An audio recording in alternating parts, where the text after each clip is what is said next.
We're going to cover an introduction to MathCAD. So MathCAD is one of the programming environments that we use for chemical engineering here at BYU. It's very nice for homework-sized problems.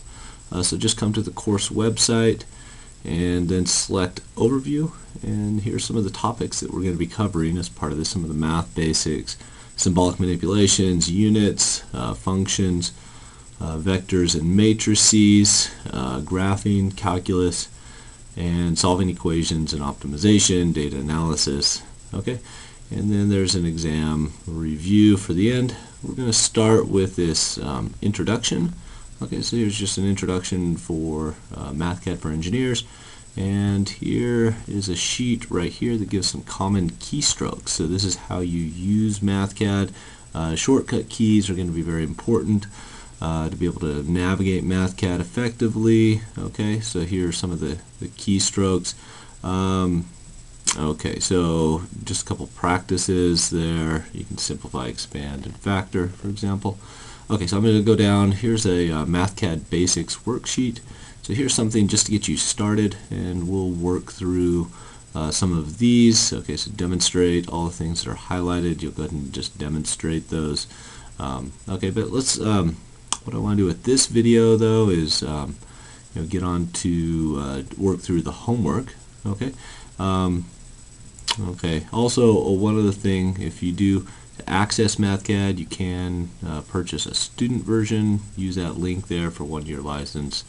We're still using the MathCAD 15, although you could use the MathCAD Prime, which is a newer version. Okay. Now, also the other thing you can do is just go to BYU Cadum Citrix. Okay, so you can use this for free here. Based on if you have Windows or something else, you can log on remotely. Okay, just go ahead and select this link, the Cadum Citrix web server. Okay, and just go ahead and install. Okay, I think I already have it installed. Go ahead and log on with your Cadum account, and then you'll have this interface right here. Okay, so this basically lets you access all of the Cadum programs from your own laptop. I'm going to go to Math Programs, and then if you select MathCAD, then it's going to download this. Go ahead and open it, and then it will launch MathCAD on your computer without you installing it. So this is just a Citrix interface to let you use MathCAD. Okay, and I'm doing that with my Cadum account. If you don't have MathCAD, you just need to purchase it, or find some other way to do it. Okay, so I'm going to go ahead and permit use here, and then it's going to go ahead and start up MathCAD. Again, I don't have MathCAD installed on my computer. I can go ahead and close that, and then hopefully it'll come up. Okay, so here's MathCAD right here. It's going to come up with a little help thing. I'm going to go ahead and put this off into the left here, or to the right, and then let me go ahead and just get my homework problem up as well. And I'll go ahead and put that on the right.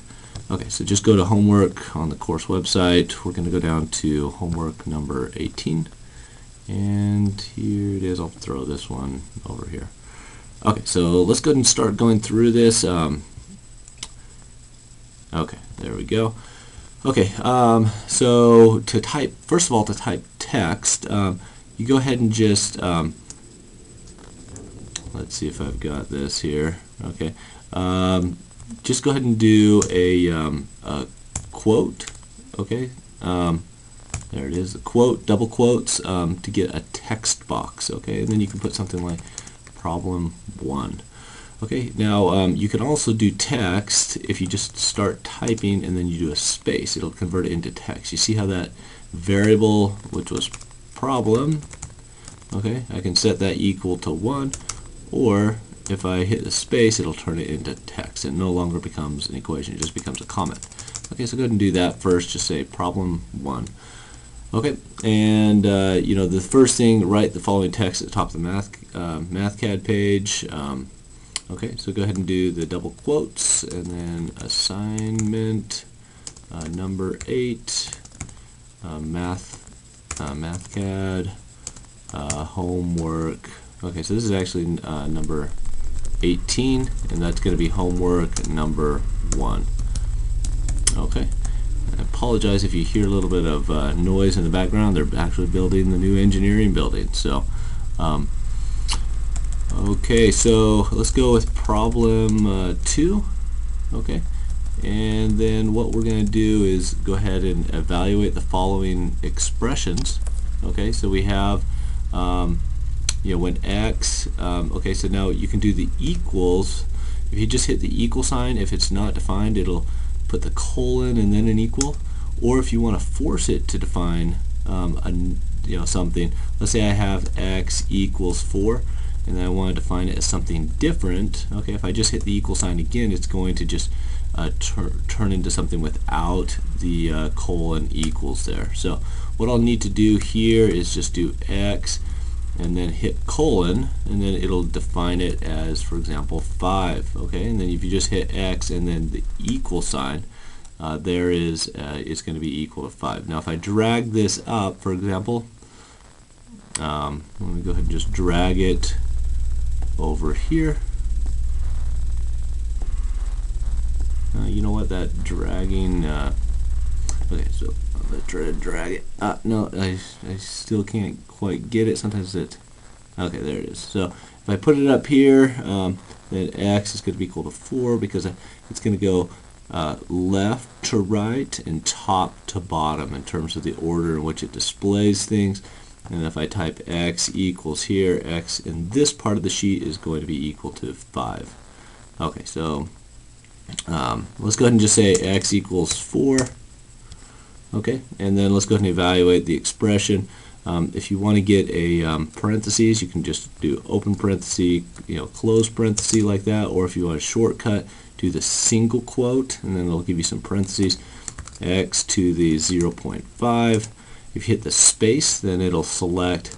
See how the blue will select? Just go ahead and keep hitting the space bar, and you can select different parts of it. So here I want to add something to this. I'll hit the space bar until the blue is selecting that region, and I do 1 divided by x. Okay, and then hit the right. You can also hit the right and left arrow. If you hit the left arrow, it's facing left. As you select, it'll select more to the left. If you keep hitting right, it'll select more until hit the space bar. It'll select more until you go to the right. Okay, so I'll do the caret and then -2, and then let me just hit space, space. Okay, until it's selecting the whole thing, and I'll say that's equal. Okay, so there I have what that is equal to. Okay, so let's do part B here. And if you want to, you can also get into some of these right here, these toolbar looking things up here. Okay, so this will help you evaluate things like the third root of, okay, so this is going to be 4/3 times pi. If I want to convert it to pi, I do the P, and then I do hit Control G, and that'll turn it into pi for me, and that's already built in, it's defined. So I can convert it into a Greek character by hitting Control G, and then I'll do R to the third, and then I hit space a couple times. Okay, minus e to the x. Okay, so e is built in as well. And then what I want to do is go ahead and just put a 3 right here. Now I'm going to see an error because r is not going to be defined. And it'll tell me that. It says r isn't defined. Let's go ahead and just define that up here. Don't forget r colon 10, and then x, I'll redefine that, 3.54. Okay, so there's my part B. Okay, so now let's go to problem number 3. Okay, so evaluate the following expression where C, I'll go ahead and just put problem 3 here. Okay, so C equals, okay, it's already defined. I could just check that. And then let's see, G, gravitational constant. Okay, so there it is. It's already built in. It's defined. If I put G, G equals 1, I can override that. But it's going to give me it says it redefines a MathCAD built-in unit. So I go ahead and just delete that, and there's my G again. Okay, so let's just go ahead and do C times G, okay, divided by pi, and then don't forget the control G, and then that equals, okay, so that's going to equal something. I can also change the units here if I want to see that in, let's see, kilometers squared per hour squared. Okay, actually that was per, so what were the original units on that? Okay, that was to the third. Okay, so I'd have to do something like kilometers squared per hour to the third. Okay, and it changed the number there to be consistent with the units I requested. Okay, but go ahead and just leave that in the original units. Okay, there. Okay, so let's go on to the next one. Let's go ahead and symbolically simplify this expression. Problem 4. Okay, so I'm going to close this toolbar. You can also just drag this up here. If you're going to be using it a lot, you can just drag some of these toolbars and kind of customize it. Okay, so let's get on to 4 now. I'll have x divided by x plus 4. Hit the space bar a couple times. Minus 12 divided by x plus 2. Okay, so there's a really nice let's see, symbolics right up here. And if I just do simplify, let's see if that comes out. Okay, so this just simplifies to this. I don't know if it's simpler or not, but it just rearranged it for us. Try to get it into a simpler, a simpler form. Okay, so let's see. Let's go to, and then if you had, x. Let's see, what does it ask us there? Simplify in 2 different ways. First time I do not want a number but an expression that includes x. Second time, simplify with x equals 1. Okay, so if I just do x equals 1 and then put an equal sign anywhere there. Okay, and then let me just move that up and just make sure I still get the same thing here. Okay, and so I could simplify it and make it into like a fraction as well. Let's see if I can find that. Okay, so within programming, I'm going to try simplify. Okay, that's going to be negative 19 over 5. Okay, so I just did this this programming button right here. You can get to it from the no, it wasn't the programming toolbar. Let's see, it was the equals. Okay, and I just wanted a symbolic keyword evaluation. Okay, and then in the black box I typed in simplify there. Okay, so that's 2 ways to simplify this. Let's go on to problem 5. Okay, so we want to expand this. Let's go ahead and do the single quote right there, or you can do the open and close parenthesis to the 7th. Okay, and then I want to go to symbolics and then expand. Okay, so just go ahead and expanded that polynomial there. Let's go on to problem 6. Okay, I'll make a little bit more room. You'll see some breaks here. Those are kind of page breaks on the right and the left. For printing for later. It's good to just stay within some of those bounds.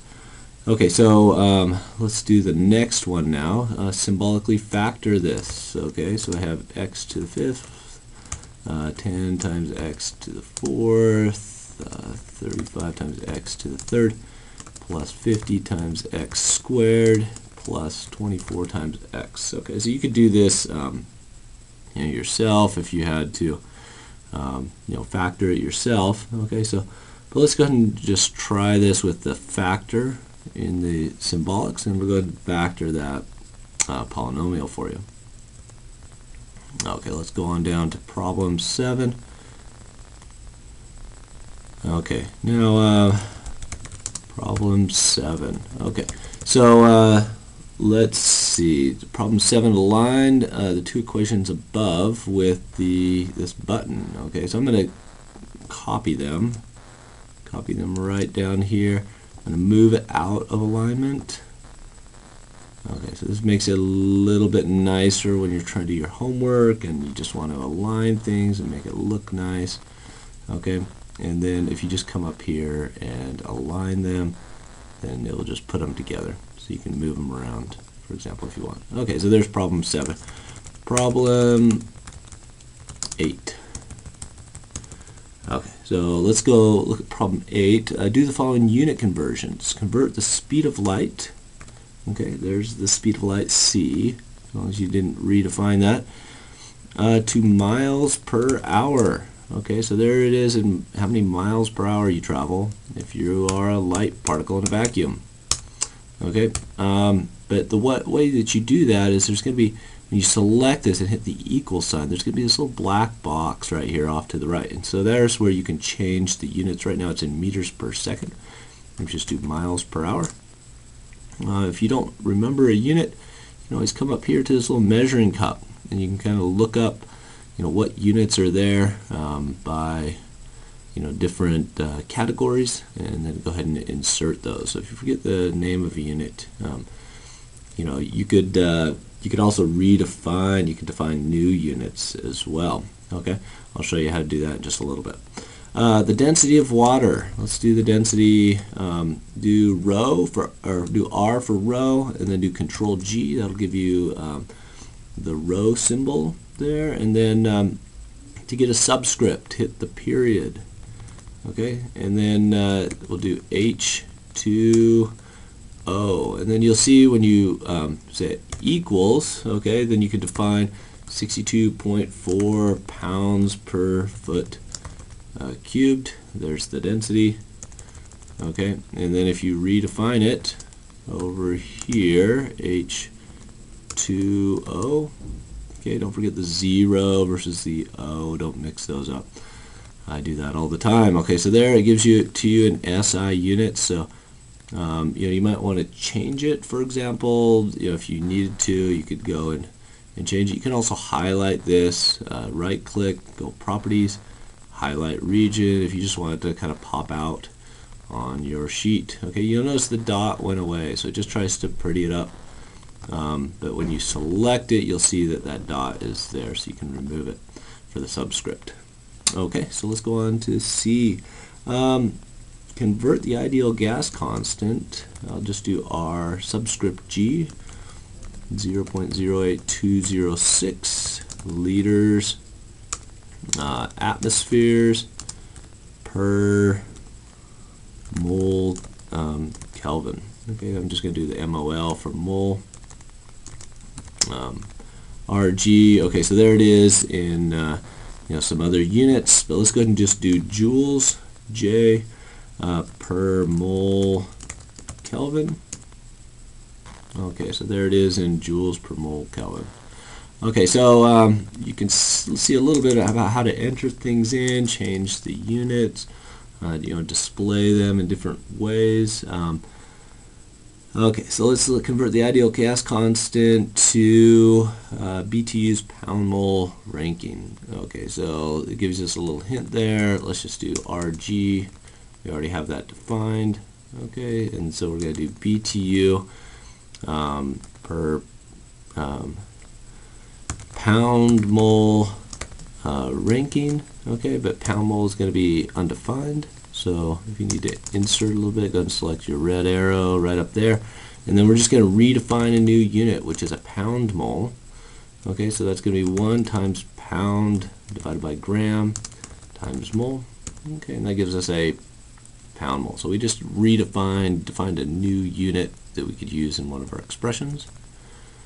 Okay, and then the final one is going to be convert 300 cubits to yards. Okay, so 300 cubit. Okay, there it is in meters. and let's go yards instead. So if you forgot how, cubit or YD, or you can go up to this little measuring cup and go ahead and insert them. Okay, so let's go on to problem 9. We're making good progress here. So we have this volume of the cylinder is defined by this equation, okay? And okay, so problem 9. Okay, so we have what we want to do is go ahead and just define some new things, like we're going to have to define new thing, barrels. Okay, that's going to be 42 times gallon. Okay, so that's not built in to MathCAD, but we want to find the volume of this and of the cylinder in barrels. Okay, and then we have R equals 25 feet, and L equals 5 meters. Again, we're redefining some basic things like ranking here. So if you need to, if you need to redefine it, something like, if you want to do cylinder, something like that, then it won't redefine some of those built-in units. I just recommend not redefining built-in units. Whenever you see that little green error, just go ahead and try to figure out a different name that isn't going to conflict with what's already in the MathCAD sheet. Okay, so alright, so pi, don't forget Control G for the pi, and then our cylinder squared, okay, times the length of the cylinder. Okay, so it's not in barrels right now. Let's go ahead and just redefine it in terms of barrels. Okay, now if you want to display this number just a little bit differently, you can just double click it, and let's say you wanted something like decimal. You want to control the number of decimal points. Okay, and it just makes it look a little bit better. So you can change the format there, just double click on the problem. Okay, so let's go on to problem 10. Alright, now this one's just a little bit more involved. This is the rate of heat transfer from a flat heated plate with a cool fluid stream flowing across it is given by the following expression. Okay, so sometimes what I like to do is just come down here, and I'm going to know that I want a Nusselt number. Okay, and then go ahead and work up from there. Okay, so let me go ahead and just define this math. I never remember the shortcut key, but there's my Prandtl number, PR. It's a dimensionless number, and then I'm going to multiply it by multiply it by the square root, okay, of the Reynolds number. Okay, so you'll see it's undefined. So let's go up and see if we can define the Prandtl number. First of all, we're going to need to do some things here. For example, there's some hints here that we're going to need to put in some of these values, and centipoise, okay, that's the very last hint, is going to be 1/100th of a poise. Okay, so I'll just redefine that unit right there. I have the temperature of my plate, which is going to be, okay, so I have, that's given to me. Okay, temperature is going to be 80 degrees Celsius. So I'm kind of mixing, the units here. Okay, but go ahead and just put in, it's a lot easier to put in Kelvin or Rankine, which are the absolute numbers. I just recommend that. Just go ahead and put it in Kelvin. You can do that there. The temperature of the plate is 80 degrees Celsius, or you just add 273.15 to get it into Kelvin. And then the temperature of the water, okay, H2O, is going to be, okay, now this one's Rankine. Now that's absolute scale, like for Fahrenheit, like Celsius is to Kelvin. Okay, but there's the 259.67. Okay, so that gives you back to the absolute, and I'll just define that as Rankine. And if I look at 2H2O, it's going to give it to me in Kelvin. So it just basically converts everything into SI units for you. Okay, so let's give some problems. I'll just do length is going to be equal to 1 meter. Okay, now the delta t, now this one's kind of cool. Delta d, and then do Control G for the delta sign, and then you have t equals, okay, delta t is th2o minus t of the plate. Okay, and then you can just kind of look and see what that value is. Okay, so there's the delta t right there. And then we also have our v equals 1.45 meters per second. Okay, let me go ahead and just scroll down here a little bit. All right, and over. Okay, so let's do our mu. Just do an m and then Control G, and then h2o, and then we'll define that as 0.79 or 979 centipoise, like we had defined up above. The density, okay, Control G on that, of h2o is going to be equal to 62.3. I think we defined that earlier, but let's just go ahead and define it again. It's pretty quick. Okay, so it says, the little green thing, it's previously defined. Okay, so you can go back and know that you're redefining. In this case, I think it's okay. 347. Almost got that one wrong. BTU per hour foot ranking. Okay, so there's K, C sub P, don't forget the dot there. Okay, 998 times BTU, this is the heat capacity. Okay, so I have a bunch of things to find there, and then I'm going to define, let's see, so I'm going to need to now define the Prandtl number. Okay, so Prandtl number, and that was just the mu h2o times c sub p divided by k. Okay, I can look and see what the Prandtl number equals. It's just going to be a dimensionless number. There should be no units there once you're done, and same thing with the Reynolds number. Okay, so that's just the, so just go and practice. This one's good practice, just to some of your shortcut keys, just for the just for entering the values in and converting them to Greek letters. Just make them look nice. Okay, but just go and work through this and practice that with Reynolds number. Okay, so there's the Reynolds number, and now all of our red stuff went away, and we have our Nusselt number. Okay, that's going to define how fast heat is going to transfer away from the plate. Okay, it's a function of all of those things. Okay, and then the final thing that I want to do is go ahead and calculate the heat transfer rate, Q. Okay, so H, which is my heat transfer coefficient, is the Nusselt number times K divided by L of the plate. Okay, so there I do have units for that one. Okay, and let's see what okay, so that is watts per meter squared Kelvin. Okay, you can put that in those units instead if you want to, or you can leave them in what they were previously. And then the final thing that I need to do is just define Q is the heat transfer coefficient times the delta delta T. Okay, and then I get Q. All right, let's put this in some other units, and we'll do calories per centimeter squared minute.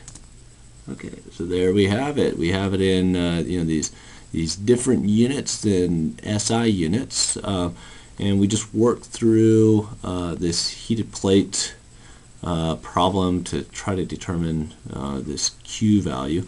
Now again, you're probably not familiar with some of these dimensionless numbers, so just use the problem statement, but go ahead and practice entering in some of these values, changing the units, and then just working down through until you don't have any more errors and you come up with this answer. Okay, so that's it for this homework. To go ahead and save this if you want to just do a print, for example, I think I tried the PDF on this one. If you have a PDF printer that works, you can do that. I'm just going to do a XPS document writer, okay, and then just go ahead and save it somewhere. You can open this up in Windows and then convert it to a PDF. It's a little bit annoying to do that. Go ahead and just save that and then upload that if you can, either in PDF form. Okay, you can also upload the MathCAD. One other thing I failed to mention is just how to save these things. Okay, let's see if I can go to this. I'm going to go to my local disk. So I'm going to go ahead and put it here on my own desktop. Okay, from the Citrix, it's a little bit slow. You got to allow access here so it can access your C drive. And then I'm going to go to my users, and I'll just go to my desktop. Got to kind of navigate there. Okay, so this would be homework 18, and then if you save that, also if you go ahead and print it, you want to do the PDF printer. Okay, so computer, local disk. Let's see if I can get down to users. Okay, it's kind of this long route that you got to go through. Okay, and so if you do homework 18. Okay, so I went ahead and printed that. I'm going to go ahead and close this. Here's my MathCAD. I've got my XPS viewer. Okay, and then you can also print this to PDF.